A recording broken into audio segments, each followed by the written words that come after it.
There's no feeling more intense than starting over. If you deleted your homework the day before it was due, as I have, or if you left your wallet at home and you have to go back after spending an hour in the commute. If you won some money at the casino and then put all your winnings on red but it came up black. If you got your best shirt dry cleaned before a wedding and then immediately dropped food on it. If you won an argument with a friend and then later discovered that they just returned to their original view. Starting over is harder than starting up.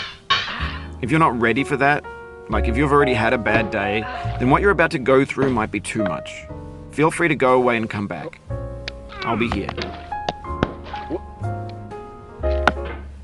Alright, thanks for coming with me on this trip.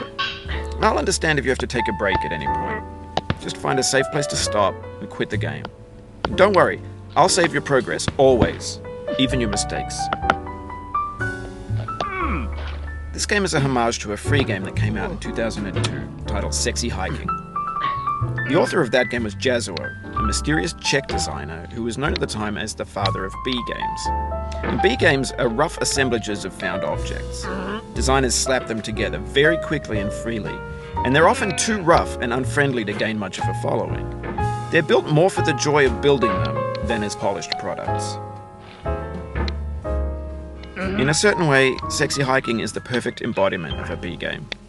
It's built almost entirely out of found and recycled parts, and it's one of the most unusual and unfriendly games of its time. In it, your task is simply to drag yourself up a mountain with a hammer. And that act of climbing, in the digital world or in real life, has certain essential properties that give the game its flavor. No amount of forward progress is guaranteed. Some cliffs are too sheer or too slippery. And the player is constantly, unremittingly in danger of falling and losing everything. Anyway, when you start Sexy Hiking, you're standing next to this dead tree that blocks the way to the entire rest of the game. It might take you an hour to get over that tree, and a lot of people never got past it. You prod and you poke at it, exploring the limits of your reach and your strength, trying to find a way up and over. And there's a sense of truth in that lack of compromise. Most obstacles in video game worlds are fake. You can be completely confident in your ability to get through them once you have the correct method or the correct equipment or just by spending enough time. In that sense, every pixelated obstacle in Sexy Hiking is real. The obstacles in Sexy Hiking are unyielding, and that makes the game uniquely frustrating. But I'm not sure Jazuo intended to make a frustrating game.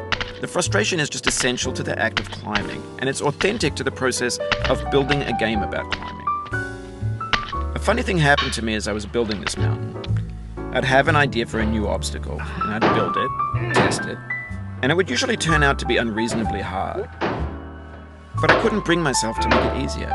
It already felt like my inability to get past a new obstacle was my fault as a player rather than as a builder. Imaginary mountains build themselves from our efforts to climb them, and it's our repeated attempts to reach the summit that turns those mountains into something real.